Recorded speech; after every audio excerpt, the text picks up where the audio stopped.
UGC net Saraswati academy में आरती वर्मा आप सभी विद्यार्थियों को गुड आफ्टरनून। पेपर 2 एजुकेशन शिक्षा शास्त्र आज की क्लास में बात करने वाले हैं शिक्षा एवं राजनीति। तो यहाँ पे आप सभी विद्यार्थी देख सकते हैं, ये आपका जो टॉपिक हमने उठाया ये भी हमने आपका जो है सेकंड यूनिट से लिया है। तो यूनिट आपकी सेकंड है शिक्षा का इतिहास, राजनीति तथा अर्थशास्त्र।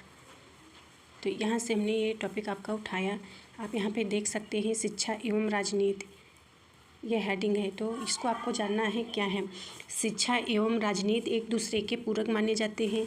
इस संबंध को दर्शाने के लिए उदारवादी, रूढ़िवादी और समालोचन दृष्टिकोण का सहारा लिया जाता है। इसके साथ ही इसके विभिन्न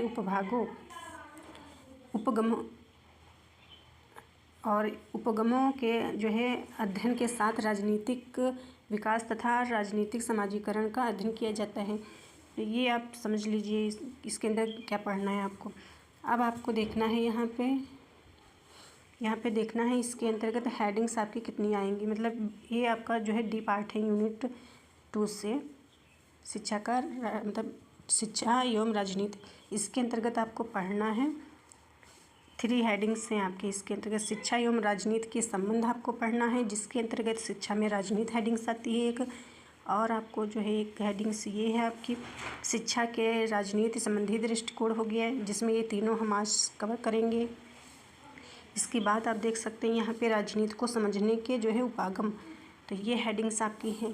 तो आप सभी विद्यार्थियों को पता है कि हर यूनिट के अंतर्गत जो है 4 पार्ट है, मतलब 6 पार्ट हैं, ABCD, या आप अध्याय कह सकते हैं, फर्स्ट अध्याय, सेकंड अध्याय, ऐसे ही थर्ड या फोर्थ अध्याय। तो यहाँ पे ये जो है डी पार्ट आपका है लास्ट। और इसके बाद हम अगली यूनिट में बात करेंगे, जो है आपकी जो यूनिट है थर्ड यूनिट के बारे में पढ़ाएंगे। पहले हम ये तीनों कवर करा दें, जो इम्पोर्टेंट है वही कराएंगे, ज़्यादा पूरा का पूरा सिलेबस लेकर के नहीं चलेंगे, ताकि आपका जो है पूरा कवर हो जाए, सिलेबस आपका जो है नेट क्वालिफाई हो जाए। तो यहाँ पे आप सभी विद्यार्थी देख सकते हैं, हमने आपको इतना बता दिया, आपको पता है। 3 और है कि ये 4th टॉपिक, इसको भी जो है आता है, ये शिक्षा एवं राजनीति के अंतर्गत। ये राजनीति का विकास तथा राजनीतिक समाजीकरण की शिक्षा, इसके अंतर्गत भी 2 हेडिंग्स आपकी हैं। अब हम यहाँ पे देखते हैं शिक्षा एवं राजनीति के बीच संबंध। ये हेडिंग्स आपकी पहले हेडिंग है, ठीक है। तो आप सभी विद्यार्थी जानते हैं, इंग्लिश में लिखा हुआ है relationship between politics and education. तो आप सभी विद्यार्थियों को इंग्लिश भी पढ़ना होता है। हमें इतना ज़्यादा आता नहीं तो नहीं पढ़ाती हूँ, पर आपको इंग्लिश भी पढ़ना है। इसके बाद यहाँ पे आप देख सकते हैं शिक्षा राजनीति से घनिष्ठ रूप से संबंधित है, और राजनीति एवं शिक्षा एक दूसरे के पूरक हैं। शिक्षा मानव में विनम्रता, सहनशीलता, विनयशीलता, मतलब यहाँ पे आप शिक्षा के बारे में बताया गया है। शिक्षा मानव में विनम्रता, सहनशीलता, विनयशीलता, सहिष्णुता, आत्मबल एवं दृष्टिकोण आदि गुणों का विकास करती है। शिक्षा जो है ये सब गुणों का विकास करती है। राजनीति, ठीक है। तो राजनीति जो है शिक्षा को सहयोग एवं सम्मान प्रदान करती है। राजनीति के कर्णधार समाज हित में कार्य करते हैं। इस प्रकार शिक्षा एवं राजनीति एक दूसरे की परस्पर सहयोगी हैं तथा दोनों का कार्य व्यक्ति और समाज की उन्नति एवं समृद्धि से है। वर्तमान में शिक्षा समवर्ती सूची में है, जिसके कारण जो है शिक्षा के क्षेत्र में केंद्र और राज्य दोनों की भागीदारी है। आपसे प्रश्न पूछा जा सकता है कि वर्तमान में शिक्षा किस सूची में आती है, तो आपको बताना है समवर्ती सूची के अंतर्गत आती है। वर्तमान में शिक्षा सरकार और निजी प्रयासों द्वारा दी जाती है, किंतु निजी विद्यालयों को सरकार ही मान्यता एवं अनुदान देती है, और विद्यालयों को सरकार द्वारा निर्धारित जो है पाठ्यक्रम, परीक्षा विधि आदि का अनुकरण करना होता है। तो यहाँ पे आप देख सकते हैं कि जो है बताया गया है कि विद्यालय को सरकार द्वारा निर्धारित पाठ्यक्रम, परीक्षा विधि आदि का अनुकरण करना होता है। इसके बाद आप देखिए शिक्षा के राजनीति संबंधी दृष्टिकोण, यहाँ पे ये आपकी अगली हेडिंग से सेकंड नंबर की, जो डिटेल में आपको पढ़ना है इसको।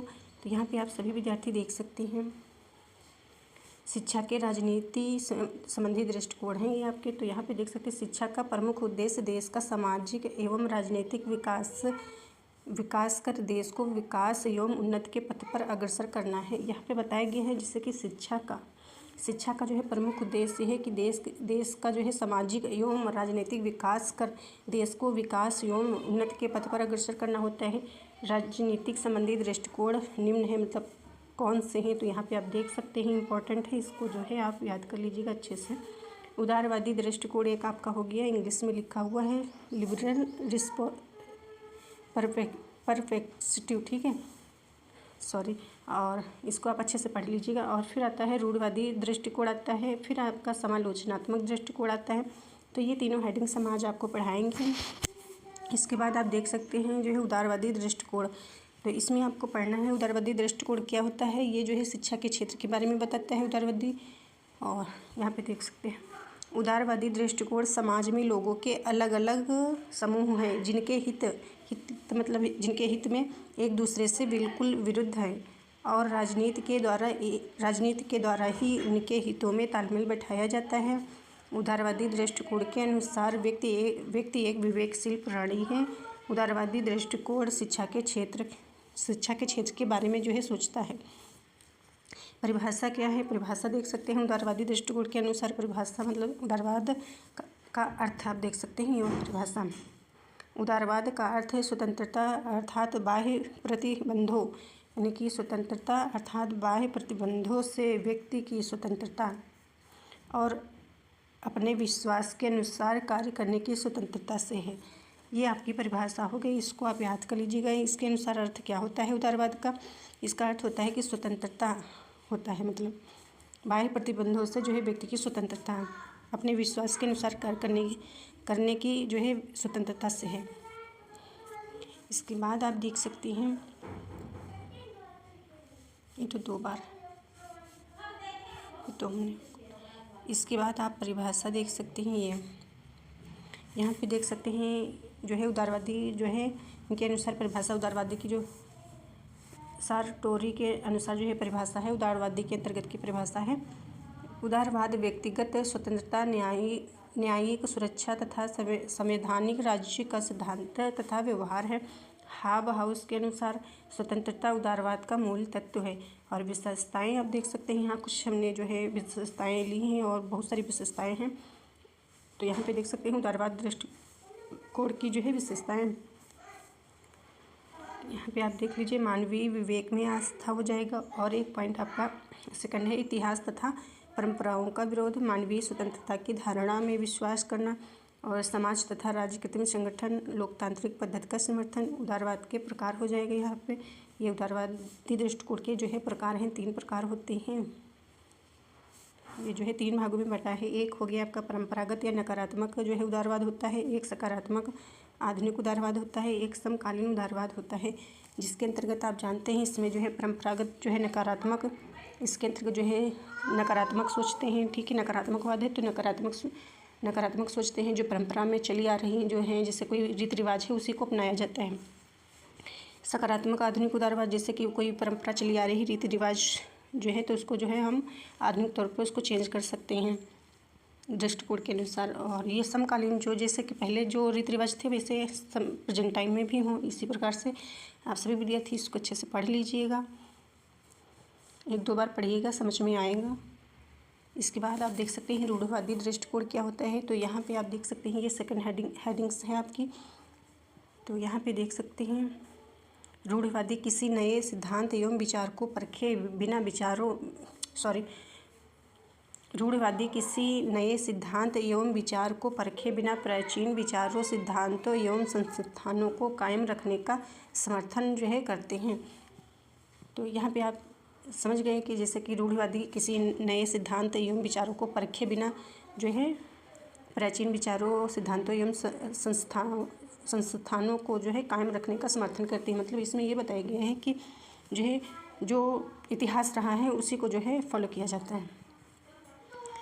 और इसमें बताया गया इसमें यह उस पर मतलब सोच विचार नहीं किया जाता है कोई। और इसके बाद देख सकते हैं इसमें यह विश्वास किया जाता है कि वर्तमान व्यवस्था या तो स्वयं में उत्तम है या कम से कम सुरक्षित एवं सुपरिचित तो है। इस दृष्टिकोण के अनुसार कोई समाज सर्वगुण जो है संपन्न नहीं हो सकता, अतः सर्वगुण संपन्न समाज के स्वप्न के पीछे दौड़ने से बेहतर है उन्हीं रीति रिवाजों एवं कानून का पालन करना। यानी कि इसमें बताया गया है जो पहले रीति रिवाज थे या जो पालन किया जाता है तो उसी को फॉलो करते जाएं जो कि परखे जा चुके हैं। आधुनिक रूढ़िवादी समाज में नए जीवन का संचार करने के लिए सीमित परिवर्तन या सुधार का समर्थन करता है। मतलब जो है रूढ़िवादी दृष्टिकोण के अनुसार ये बताया गया है कि जो है संचार यानी कि नए जीवन का संचार करने के लिए सीमित परिवर्तन या सुधार का समर्थन करता है। प्लेटो परंपरागत शिक्षा प्रणाली पर जो है बल दिए हैं। इसके बाद आप देख सकते हैं अगली हेडिंग्स आपकी होगी समालोचनात्मक दृष्टिकोण हो गया। तो यहाँ पे आप देख सकते हैं सभी विद्यार्थी कि यहाँ पे बताया गया है समालोचनात्मक जो है दृष्टिकोण क्या होता है। तो इसमें जो है दोनों पक्षों को जो है बल दिया गया है, यहाँ पे देख सकते हैं।